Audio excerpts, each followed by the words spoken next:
Freedom of thought, conscience and religion or belief is a fundamental human right.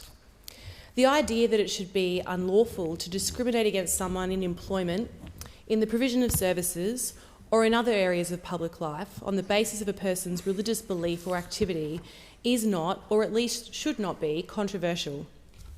It is already unlawful under the anti-discrimination laws in most states and territories for individuals to be discriminated against on the basis of their religious beliefs or practices. For us from Queensland, it has been that way since Wayne Goss introduced these laws in 1991, more than 30 years ago.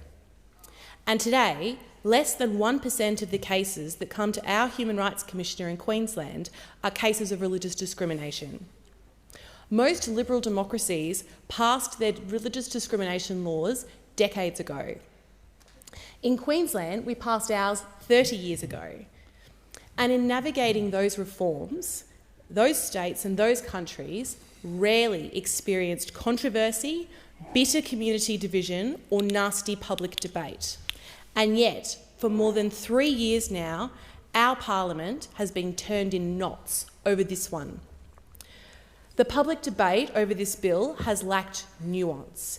It has lacked much-needed nuance and, dare I say, tenderness for the people most affected by this debate watching on. Instead, it has been polarising.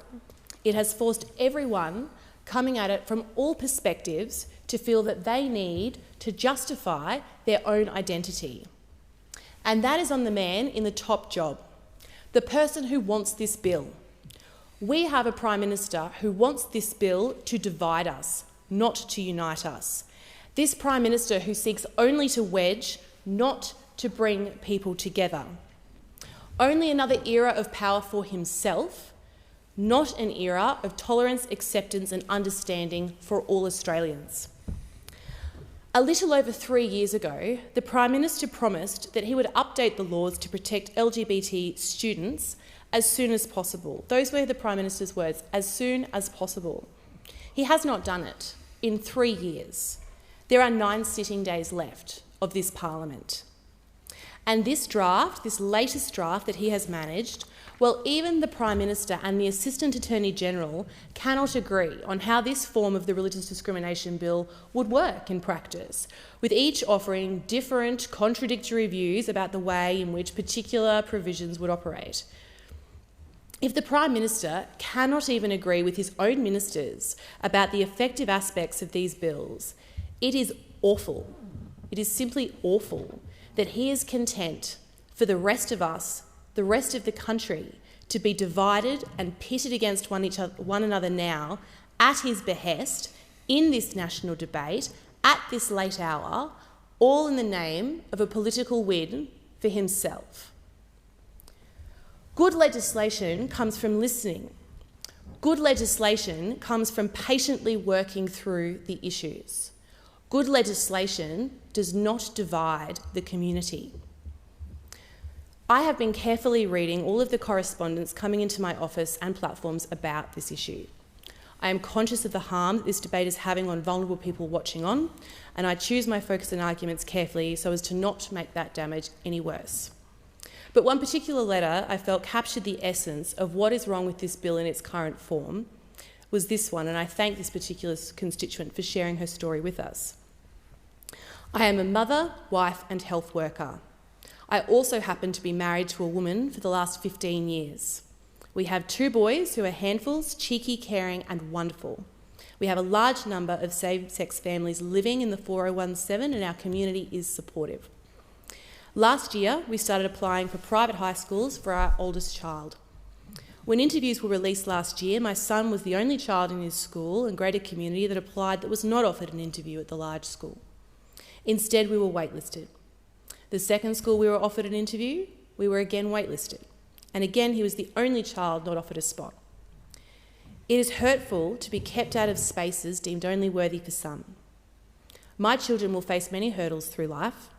My fear is that this bill will give the ruling majority the power to diminish my children's light, to ensure that they must grow smaller or deny who they are or where they come from. Mr. Deputy Speaker, what government weaponises an issue like this one. A lot of constituents have asked me to kill the bill, and I understand that, but we cannot do that. The government has the numbers in the House. It is what makes them the government, and we cannot change that until election day. So now, and ultimately, my duty is to my constituents, all 110,000 of them, part of a national story that is a lot more interesting and diverse and vibrant than the narrow-casting Australian story that this Prime Minister seeks to rule over. And I want our community to be a place where those 2 4017 school kids are not discriminated against because of whom their mothers choose to love. And I want our community to be a place where a Muslim woman walking down Hanford Road in a hijab will not get spat on, and a group of Sikh men practising their religion along Lemke Road will not fear for their safety. And I will fight to protect them all. Tonight, we are fighting for laws that protects them all. We are moving amendments to protect them all, and if we lose, we will keep fighting in the Senate to protect them all. This bill needs substantial amendments, and tonight we are fighting for those amendments to protect LGBTQ+ students from discrimination by religious schools on the grounds of sexuality or gender, to amend the Statements of Belief clause to preserve existing rights against discrimination, including preventing it overriding the state laws, to ban vilification on the grounds of religion, and to prohibit discrimination in the provision of in-home aged care services. Those are the amendments that I will be voting for, and I urge the crossbench and those moderate Liberals who have pledged to do the same to come together with us now, to work together like our constituents are asking us to, and to display a unity of purpose that can substantially improve this bill and protect our children's light. Because ultimately, a law cannot create the kind of tolerant community that most Australians seek. That is a role for a leader and for leadership. So I urge everyone watching on tonight to remember that this is how this Prime Minister has chosen to wield his leadership, and to remember that on election day. I thank the House.